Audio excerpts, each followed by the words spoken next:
Steve Bradley is a lifelong HO scale model railroader, starting from his first Christmas train set when he was 10 years old.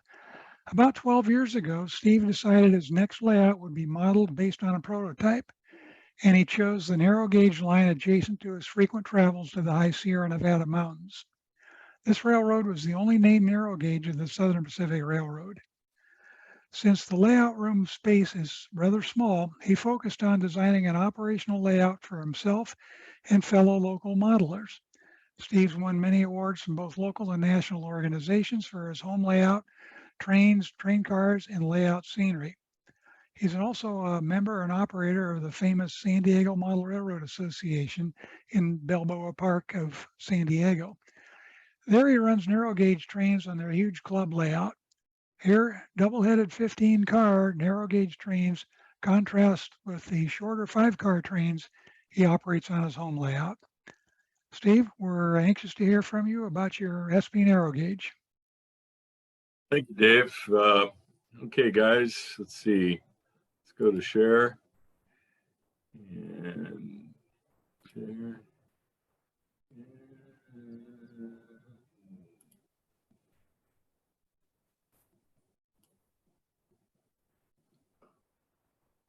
Hold on a second. There it is.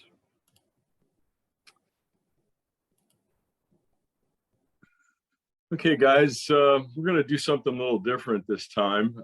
We're going to go to a part of the country where there's very little trees, very little greenery. We're talking about the Southwest desert of the United States. So I'm kind of titling this Desert Narrow Gauge. It's a little bit different than what we usually see with running narrow gauge to logging lines and the like. This is strictly a mining line that was built. We're going to be in this area of the country right here. This area straddles the Nevada and California border. And I have a great map that was done by John Signer for Bob Bader's book, the Southern Pacific Narrow Gauge Locomotives and Freight Cars. In there, we've taken that map and we've turned it on its side. So this is the eastern border of California and Nevada. This is Lake Tahoe right here. This line that you're looking at up here in the upper left is the Transcontinental Railroad right there. And this little line right over here is the most profitable short line in the country. This is the Virginia and Truckee that brought in most of the silver in the United States from the Virginia City area. Well, they made so much money that they decided in 1880 to build a narrow gauge line that was 300 miles long right here, all the way into California and down at the end to Keeler. And the reason they stopped at Keeler was because that was adjacent to the Cerro Gordo silver mine, which was kind of in its waning time, but they were still pumping a lot of silver ore out of that area. And this was the only going to be the only rail connection. So in 1880, they started it, but by 1900, they weren't seeing any profits. And along comes Huntington, last of the big four, and he buys the line from the Virginia and Truckee. And within 2 months, they struck gold here in Tonopah, and very soon thereafter in Goldfield, which is right off the map. At that point, the Central Pacific named this line the Nevada and California, and they made their profit within about 2 months. They were able to pay the cost of the line. So in the early 1900s, a massive quantity of gold ore was transferred over this line back to Sparks and Reno, where it was smelted. They made a lot of money there. The central town on this line was Mina. And at that point, Mina had a huge dual gauge yard, which was about a half a mile long, 7 main lines, a 12-stall engine house, a huge dual gauge Y that went out into the desert, a transfer trestle right in this area here, and a stock siding as well. This is a map from the Southern Pacific. This was a company town, so there's no Sanborn maps. You kind of have to rely on the SP for their information. And in this yard, there was a large depot that the Southern Pacific built, an ice house that was in this area over here, freight house, and engine facilities that were down in this area here. Moving along, I decided to design my layout on my AutoCAD program to be as much as possible, a prototype of the original, with obvious modeler's concessions due to my small 10 by 10 room. I love you guys that have these 20 by 30 layouts, but this is Southern California and we don't have basements here. So I was able to conscript one of the bedrooms in my 4-bedroom house to be a layout room, and this is what I've got. Over here is the Mina yard. It's a 4-track narrow gauge yard with a 2-track dual gauge and a dual gauge lead that goes to a turntable, which was non-existent on the original, and it goes to a 2-track engine house with a rip track. Moving out of Mina, I go to Mount Montgomery. This was about 35 miles away right here, but again, I have some selective compression that moves from Mount Montgomery to the tunnel on Mount Montgomery, which was real in existence. However, I have an over and under here, so I have actually 2 tunnels. The layout goes from 51.5 inches above finished floor to 48.5, so that 3 inches is achieved in the peninsula area here. I have Queen Mine, which is a glorified spur that turns into a runaround for being able to do operations. And I go down to Benton Station, which is in California, and continuing on to Hammel Station, which was an engine turning facility. So I have an actual Y here with a water tank. So from there, we look at the Mina Station. This is a real view of the Mina Station as it was built in 1906. It's a unique station for the Southern Pacific because it was a full 2-story station. Most stations on the Southern Pacific had 2 stories over the waiting room, ticket office, with the station agent being here. But in fact, because of its locale, really off the beaten path, this station agent's facility, his home and family lived here. And over here was a doctor's office that we were able to find, and other offices that were up there. This is the freight house over in this area here. So moving from this area, we start to see the actual layout. Now, this is looking down my Mina yard ladder right here, so you can see some of the dual gauge on this side. 4 tracks of narrow gauge are off to the side.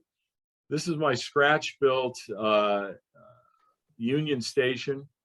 It's Union because the Tonopah Railroad actually came here as well.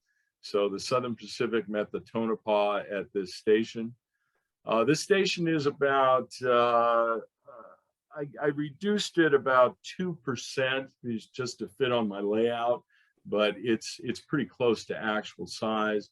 All of these eave boards are custom cut from scale lumber, and they have 2 different types. One has an OG element on the bottom. One has just a basic arc on the top. A lot of fun cutting there. So this is a good scene where you start to see a lot of the yard. The engine service facility over here for fuel oil and waters farther down. You can see a little bit of one of the engines idling down here with the ice house. The yard office is sitting right here. And then, of course, there's a backdrop in here. And this backdrop is a 24-foot long by 2-foot high sticky back vinyl backdrop that I've applied on what's called FRP. That is a fiberglass reinforced panel, very thin, but it also does not conduct any moisture at all, which you definitely don't want to have with a backdrop. So continuing on, this is a little bit more of the Mina yard. Again, this is a 3D printed boxcar that I decided to make my my yard office. I didn't like the way it came out so much, and this was printed up by a friend of mine, so I made this a yard office. This is the late 30s right now, because here's an SW1 in the yard. It is pulling a standard gauge flat car with a narrow gauge shop car sitting on top of it. This is a LaBelle kit, and because most of the cars were coming from other narrow gauge railroads that the SP was closing down, you can actually see the old NCO markings underneath the poor paint job that the SP did offline. In front of us here is part of what was called Car Town. Mina, Nevada grew very, very fast, and the SP needed housing facilities for their workers and the people that were staying there. They basically brought boxcars from everywhere and put them on the ground. Some were narrow gauge, some were standard gauge. This happens to be an SPC car, a South Pacific Coast car that was brought. A lot of their cars were brought here. And this is an SP box car that was brought, probably more like a tool car because it has vented windows. In the background, you can see one of the iconic 10-wheelers with the whaleback tender. Very typical on the SP. They found that 10-wheelers were the best motive power for the gauge of rail, the weight of rail. A lot of 35 to 45 pound rail was used, and they needed. They tried different types of motive power, but 10-wheelers were the ones they used the most. Here's a model of a tank car. This is a resin kit. Because it has a white dome, this signifies to personnel that he had transported gasoline. They had different colors for their tanks, which were very quickly identified by staff as to what was carried in it. If it was completely black, it was fuel oil. If it had the white dome, it was gasoline, and more often than not, it was water if it was boxcar red. Now, with that said, and this being a railroad, there were always exceptions to those rules, so not always did they follow that along that line. The scratch-built gravity fuel load here with its own frost box. There's a pump house in between. It's scratch built and kit bashed. And then this is a precision scale 38,000 gallon water tank that with a scratch built frost box, but I couldn't use the actual size because they had over 60,000 gallon tank in Mina because it was servicing so much engines, but it was, I entertained using it here, but it would have just dominated the whole scene. So I didn't do that. So you kind of see a little bit more of the yard here. Moving along, this is a real picture from 1935 of the Mina yard taken by Gerald Best. In front of us here is a standard gauge 060 switch engine with a Vanderbilt tender. There's that yard office right there, boxcar on the ground. Back in the back, you can see the iconic ice house, two-story ice house with a broad train station type eave to keep shadows on the walls. And then even farther back in the background is that two-story engine house. And then downtown Mina is shown right here. At its height, there was almost 800 people, or no, there was almost 900 people that lived in Mina. And most of those were railroad personnel. Now here's my scratch-built ice house.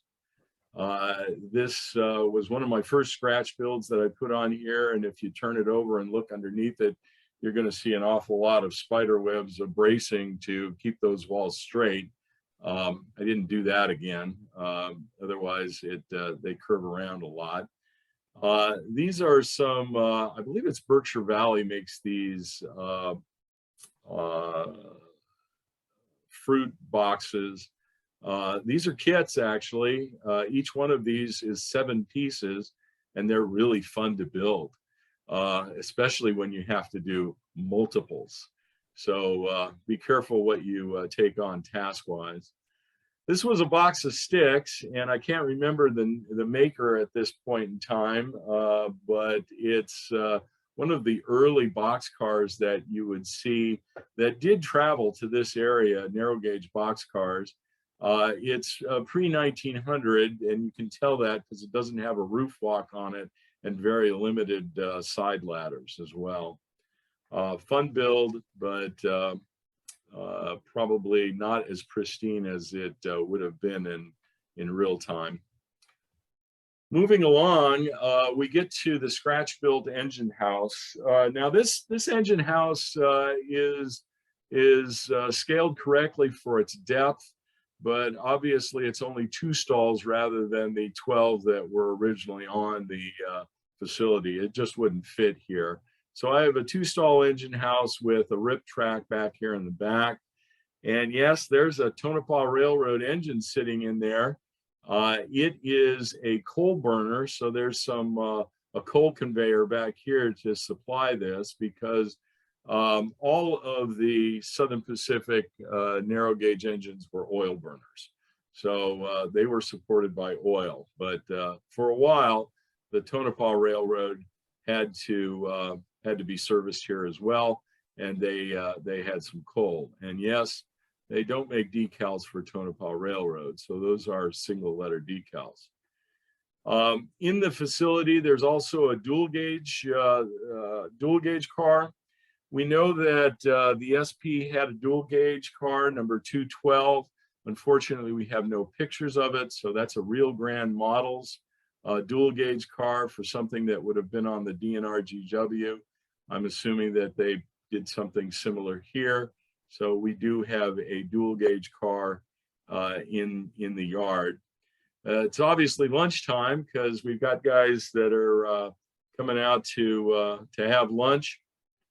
And of course, there's the proverbial dog Spot that is begging for food as well.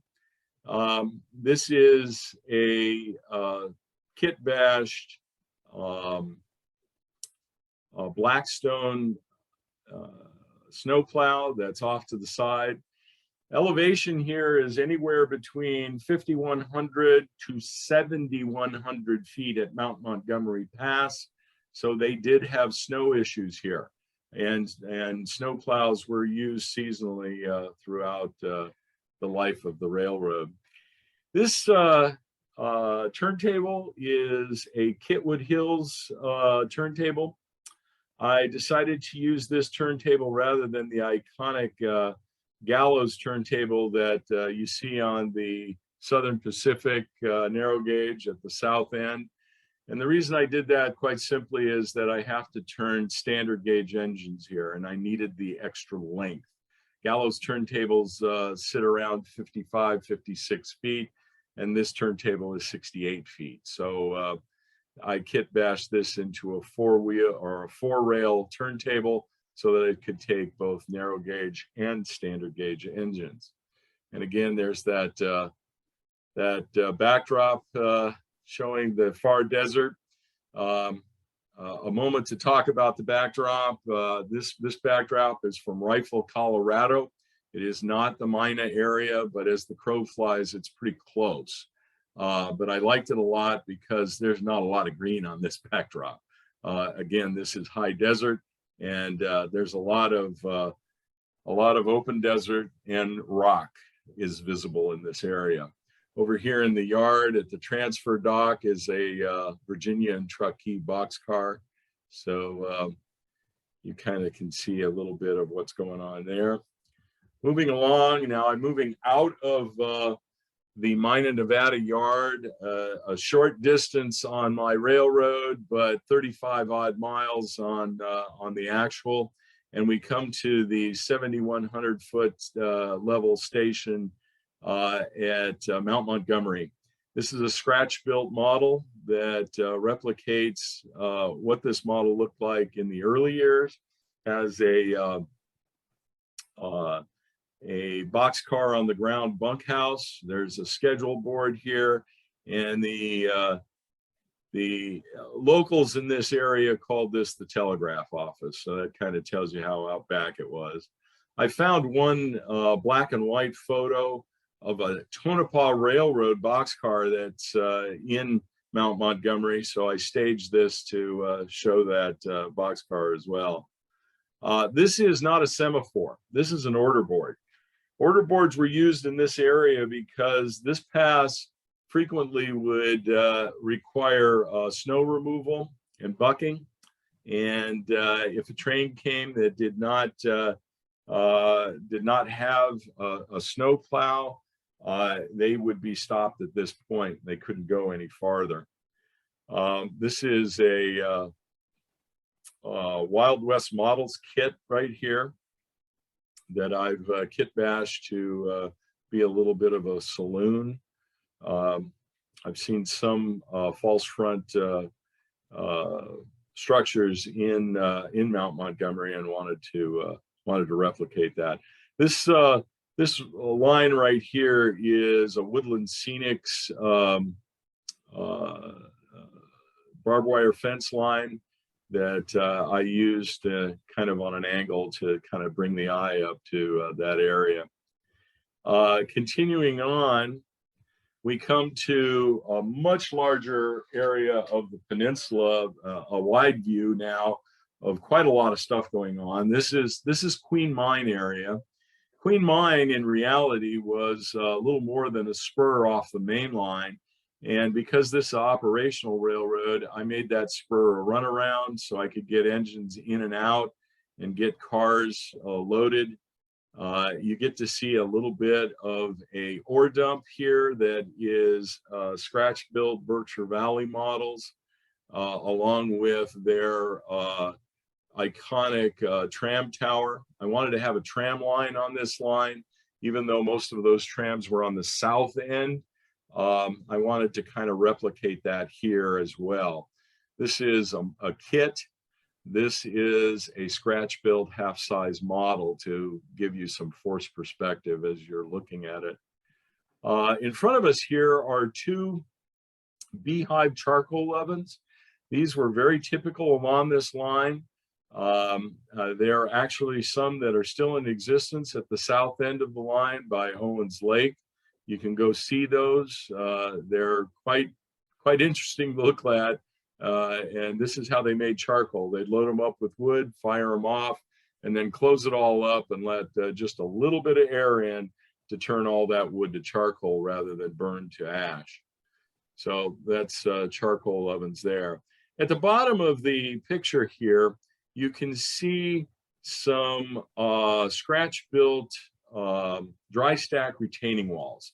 These were very typical along the line, and I've walked a lot of it and seen them. In various areas, they would use whatever rock was available, and they would make these dry stack retaining walls to make sure that the line didn't flood. Ballasting here was non-existent. It was sand. There is no real religious ballasting that took place on this line. This is in the desert, and they used the sand of what was available. So moving along, I did a close-up here to give you an idea of some of the scratch building and kit bashing that's necessary for Southern Pacific cars. They don't make a lot of Southern Pacific models to use. You have to make them. This base that I used here on this right-hand car was a Blackstone flat car that I kit bashed with a whole new gondola frame out of scale lumber. This was a car that was loaded by ore dump or truck dump, and it was hand unloaded always. This was a hand door that was lifted out, and then the guys came in with shovels and wheelbarrows, and that's how they got the ore out. And then they turned and took it across the dock and dumped it into a standard gauge gondola. Not something that they could do today. Cost of living doesn't work that way. Over here on this side, now this is a 30-foot car. On this side is a 35-foot A-frame dump car that I kit bashed from a Pacific Traction car from the 1960s. I built this A-frame in the middle and created doors on each side with latches. These would go up onto an upper trestle, narrow gauge trestle, and they would gravity unload them down below into a standard gauge gondola car. So very interesting cars that you don't normally see. This is part of that Berkshire Valley tram system. This is an empty ore car coming out of the Kitbash tram house that I made up above right here. Moving on, we get to State Line. Now, State Line was iconic on this railroad because it was photographed quite a lot. People stopped there. You know, back 100 years ago, it was quite a lot to go from one state to another. And so when they got to State Line, very frequently the engineer would stop and they would take pictures at this point. So we've got a lot of pictures in this area of basically nothing but the State Line number letterboard here, and this iconic obelisk that was carved out of stone. This thing is about 4 feet tall in reality, and I actually saw the real one in Carson City that they moved there after they closed the line. So on my model right here, that's all of about 5/8 of an inch tall. And yes, those are single letter decals that make up California and Nevada. A lot of fun there. Another thing I like to talk about, again, here's some more dry stack rock work. Obviously, this is lava. Is I want to talk a little bit about Bernard and his mini prints. About 2 years ago, I called Bernard up and I asked him, "Hey, Bernard, do you have any cow skulls?" And he goes, "No, I never heard of that one." And I said, "Well, I've got a Southwest desert layout, and no self-respecting desert layout would not have a cow skull here and there." So he ended up designing some for me. And whoops, gotta go back. And he ended up making cow skulls for me. And of course, they come in blue plastic, but after you paint them white and put some India ink wash on them that highlight the eye holes and nose holes, they're really nice little details. So if you have the need for something like that, they're a neat little idea that really accents the layout. And it's really kind of fun when somebody picks them up and goes, "Oh my gosh, there's a cow skull." So it's kind of a cool idea there. Moving along the line, I call this part my lonely railroad. What you're looking at here is really what 90% of this railroad is. It's out in the middle of nowhere. And you're kind of seeing some of the flora and fauna of what's going on out here. If you've ever been to the Owens Valley, you know that it's a huge volcanic area. There's a lot of lava fields. There's a lot of cinder cones, and I actually modeled that on the layout.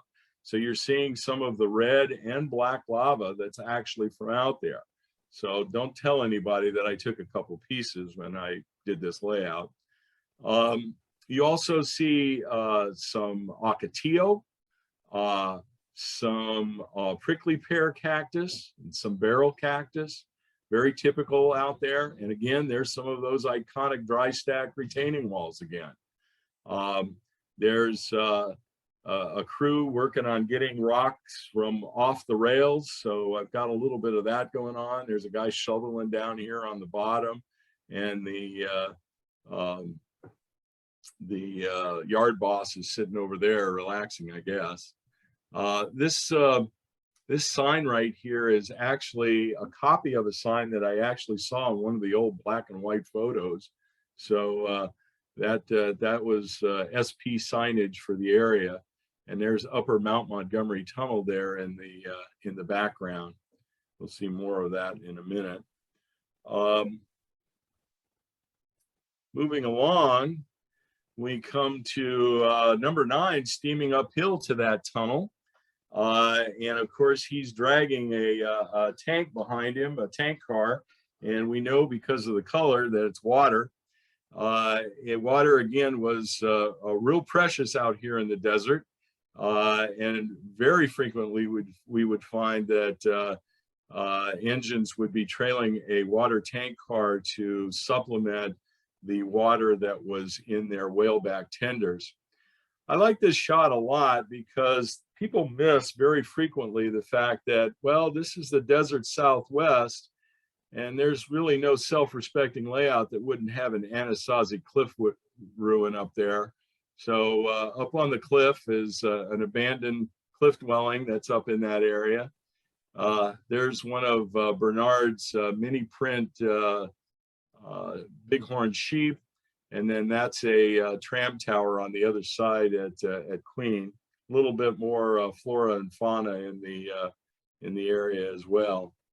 So you kind of see that lonely railroad. One last thing I talk about on this one is, you know, there's a book out there called Slim Rails in the Sand. I don't know if you guys have ever seen it. Well, I took that to heart, and I really wanted to add one of those, hey, I'm going to make that iconic, fill the whole thing with sand. My advice to you guys is don't do that. It was a pain in the rear to try and make sure that the flangeways were clear so that I could get that look. It really took a lot of effort.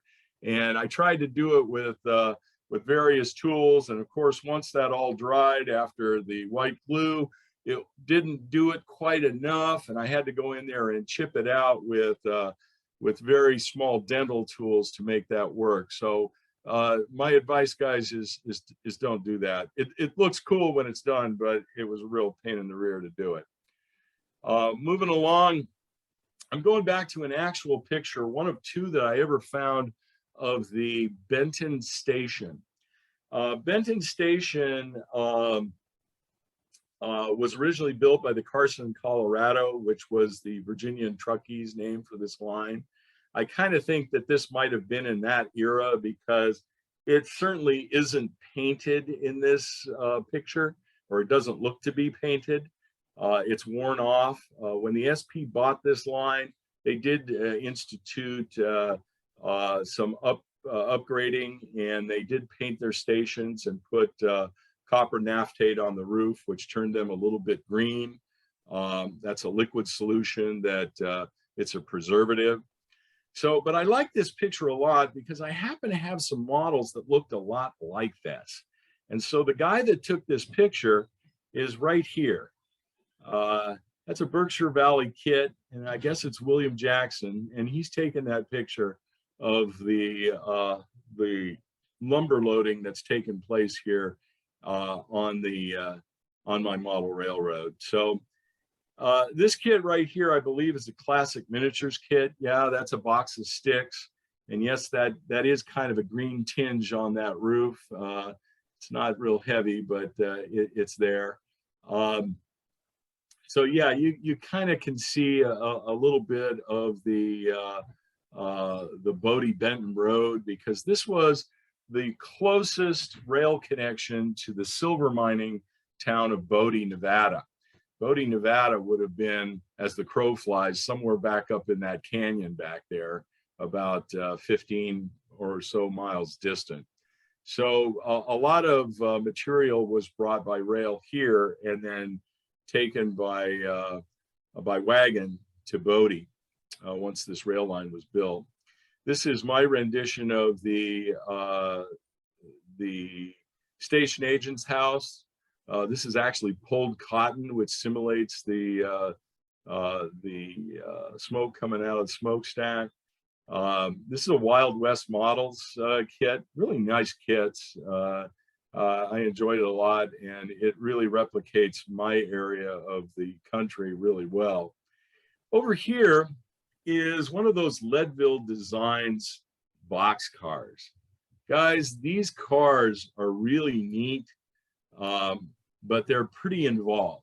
This is another box of sticks with a 3-page direction portfolio that has over 75 items to build. You build this car like a real box car. It's got purlins, it's got inside frame and outside sheathing. It's the whole shebang. Nice car when it's done, but it's going to take you a while to build it. At least it took me one. Here's one of those, again, flat cars with a lumber load. That lumber was given to me. It's a plaster casting. It was given to me by my friend Mike Cartabiano, and I turned around and painted that and detailed it for a lumber load to match the real lumber that's shown right here. My friend Lloyd Lear actually got me this kit from Classic Miniatures, and I really appreciate it because it really shows off this area of the layout really well. Now, when you go back, and I pan out, back over here is N-scale barbed wire fencing, and actually wood fencing over here, horse fence over in this area. It really does help to give you a forced perspective here, because remember, this is a really, really small layout room, and I need forced perspective whenever I can get it. Again, Berkshire Valley makes this kit right here. It's a fun build and really neat, but again, it is HO scale, so there's a lot of finger fumbling as you're going through something like that. Continuing on, this is the Benton Stockyard area. This was a kit that I purchased, and I thought I was doing a great job until I realized it was standard gauge, so I had to cut the height level of this thing down drastically. Stock on the SP was sheep. There really wasn't any cattle in this area. It was mostly moving sheep from the high desert to the low desert during the season. So the stock rush was twice a year, and they moved a lot of sheep at one time. So triple-headed trains were used to move 15 and 20 stock cars at a time from the high to the low desert. My friend Dwayne Dibble was very concerned that my donkeys were out in the desert heat, and he decided to scratch build me a donkey barn. And that's, I populated with some donkeys and a cowboy over here. So my thanks to Dwayne for putting that together. The tarp here is a plastic shopping bag. They make them in light brown, so it actually turned out quite well. So it really makes the scene. Moving along, now you get to see part of how small my shelf layout really is. This is all of 7 inches from fascia to backdrop. So I've got a main line, which is actually the rear line back here. This is the Benton Stockyard siding here, which continues on over here, and there's actually a crossover that you can just barely see there. More of the stock cars that are shown here. This is not Colorado narrow gauge, guys. There's no typical size to a stock car. you can find 28 to 35-foot stock cars here. Some of these are scratch built. This one way over here is a scratch built stock car. This one is a Civic Traction that has been kit bashed. And this is a LaBelle kit that has been kit bashed to meet SP standards, which means they were quite beaten up. So that's what stock was. This is a Berkshire Valley wagon. It turns out really nice, and there's some hay bales that are in there. It's various hay bales along the line, and a haystack here with a piece of crepe paper that I used for a tarp, which they want to keep that open because remember, you don't want to close off hay or you'll end up with a fire.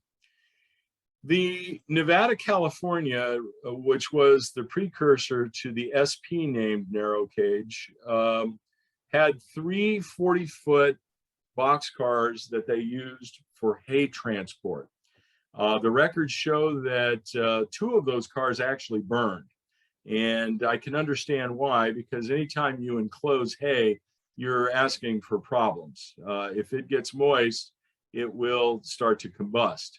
And obviously that happened with 2 of the cars. But I took it upon myself to kit bash an Alamosa car shop 40-foot refrigerator car into a 40-foot box car for the Nevada and California. And this is the outcome. These are all scratch built doors here with a scratch built 6-foot end door at the end. And this is obviously before it burned. This is a scratch built transfer trestle. There's a picture of this on a black and white at Benton. And I decided to build one of these. I thought it was a neat model. One of the neat parts about this model, and you can actually see it in the black and white photo, is right here is what I believe is a lightning rod. That you can actually see it on the original as well. So it's pretty flat out there. So if there was any lightning, this would have been the tallest item, and they put a lightning rod on it. So I thought that was kind of cool. This is a good instance where a horizontal backdrop meets a vertical, or I got that wrong. A vertical backdrop meets a horizontal layout. And there's a 3/4 bead of sanded grout sealant that goes along this line to basically take that and make that line go away. So when you look at this, it becomes very difficult to see just where the horizontal and the vertical meet. And I dry brushed and ink washed. These are end scale telephone poles that I've modified. They didn't have a whole lot of lines that were strung on this line, so you're looking at just one insulator along that line. So you kind of can see what this looks like in that condition. Moving along, going farther down the line, we get to the Hammel Y. Now, Hammel did have a Y. This is where they turned their steam engines to start the Mount Montgomery ascent from the south. So I decided, well, I needed a way to turn steam engines, so I'm going to do a Y here. And this is an interesting part because I found with one of my suppliers a sprung elbow hinge. There's 2 of these, one on each side of this box that I created. This holds this Y in the horizontal position when I'm turning engines. And when I want it to go down, I just press right here. And it has a soft close feature that takes it sort of the vertical condition. So in that way, it's out of the way and I can actually walk through the aisleway over here. So my layout has 18-inch radius curves everywhere. Remember, again, it's a 10 by 10 room, guys. So I needed to maximize my abilities to get turning, but there is one place where it turns to a 15-inch radius, and that is right here. and right here in the foreground. And yes, you go into the Y on speed step 1, nothing else. Otherwise, you're on the ground. So that's part of the rules of the railroad when you're working the Y at the south end. Moving along, we come to Hammel. Hammel was, as I said, pretty much an engine turning facility for the railroad. It was a boxcar on the ground station. But one of the things is I did find one of 2 pictures of Hammel, and in it was this SP standard shed, a very typical shed. Mike Blazik actually took the measurements for these plans back in the mid-90s. He's a pretty famous architect that drew a lot of iconic drawings for both Colorado narrow gauge and Southern Pacific narrow gauge as well. So I scratch built that shed to match the one that I have in the one black and white photo that I have of this area. My last photo is the South Hammel Yard. And there's a lot going on in this photo. And the first thing we're going to talk about is the iconic open top car that were built for coke service on the railroad. These panels on the side are actual movable doors that open up to dump coke out of the A-frame floor that's in these cars. In fact, I'll get a little closer so you guys can see what's going on here. So each one of these doors open up, and I've built an A-frame that goes in it. That A-frame is actually removable because in latter years, they used these 4 open top cars for stock cars, and they would put sheep in them. So I have the ability to use them for both, but right now there's an A-frame floor in there. The second thing is this boxcar right here. This is a LaBelle kit that has been kit-bashed into an iconic Southern Pacific boxcar caboose. The Southern Pacific was famous for using their cars for as long as they could, and a caboose was a great way to still continue the life of a boxcar, even though it probably shouldn't have been. So you can see the side ladder window. There'd be a heater in there for those cold desert nights. And then, of course, the conductor's sitting up on the roof because in the summertime, it's hotter than heck inside there. So it'd be better to sit up on the roof and at least get a breeze. One of the final things is this engine right here. The Southern Pacific, as I said, used 10-wheelers for most of their motive power, but they did experiment with some other stuff. They had 2 consolidations online. One of them was a very large C-25 that proved to be too heavy for their light rail and would derail too much. And they ended up sending it to the Nevada County narrow gauge. But I do have that one as well on this, a model of it as well, and I use it on this layout. The other one is the exact opposite end. This is the only C-16 that I know of that ever traveled on the Southern Pacific narrow gauge. And it was in the early years when the Southern Pacific had the lettering for Nevada and California. The only known picture of this engine was when it was sold to the Lake Tahoe Flume and Lumber Company. But again, they converted it to oil. So we scratch built an oil tender in here, or an oil facility that's on a brass tender. So that's all added material that was done.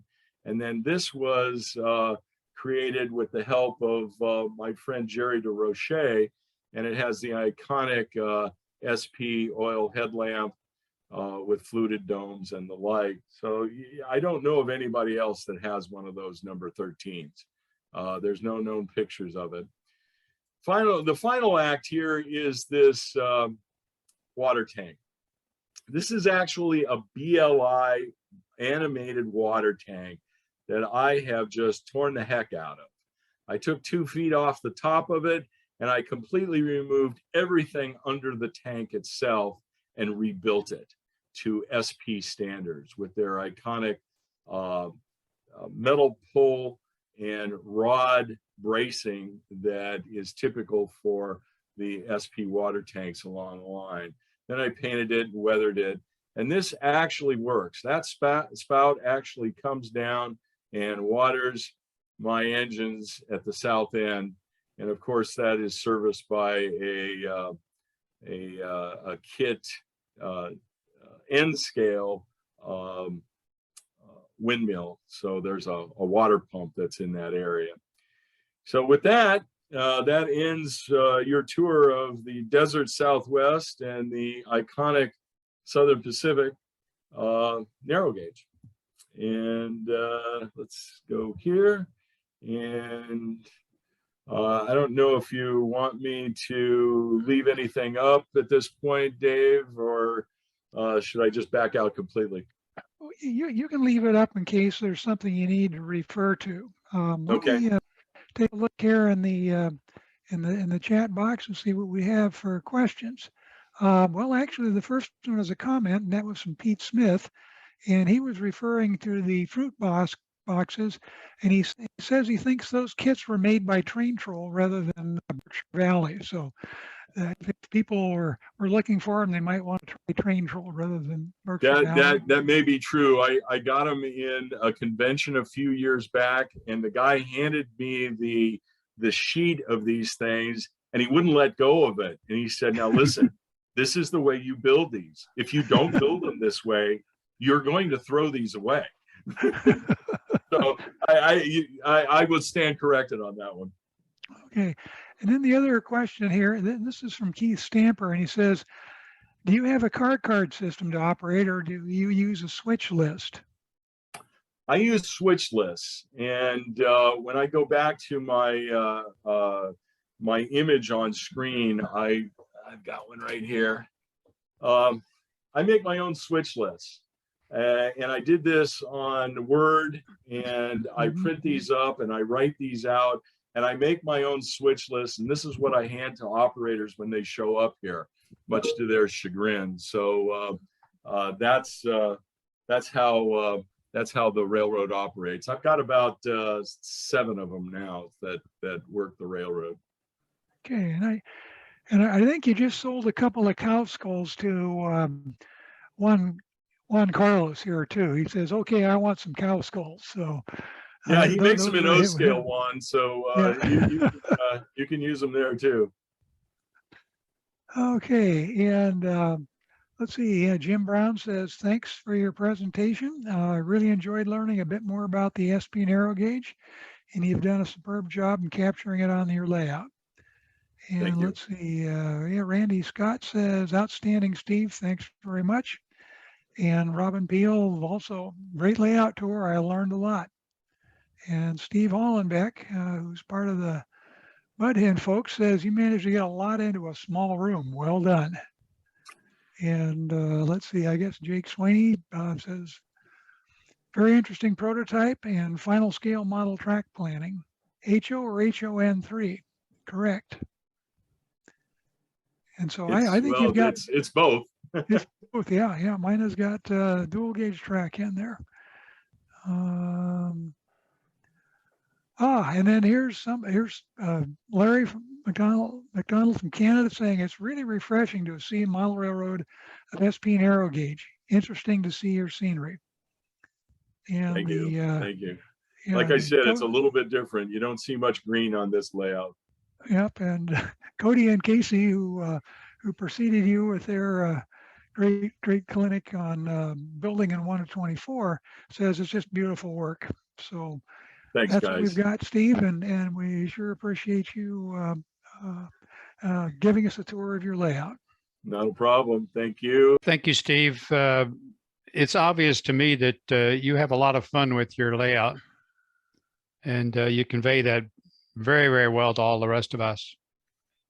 Well, you know, it wasn't long ago that somebody was talking about creating scenes, and it really is true. we have to do our models, and you know, I applaud all you guys that do all this work on these models, but those models have to go somewhere. Unless they're going to go on a shelf in your library or something, they have to go on a layout. And when you do, then the layout becomes part of that scene. And with a 10 by 10 room, I better get on the scenes really, really quickly, because I've got to make it look a lot more expansive for the small area that it is. Thank you.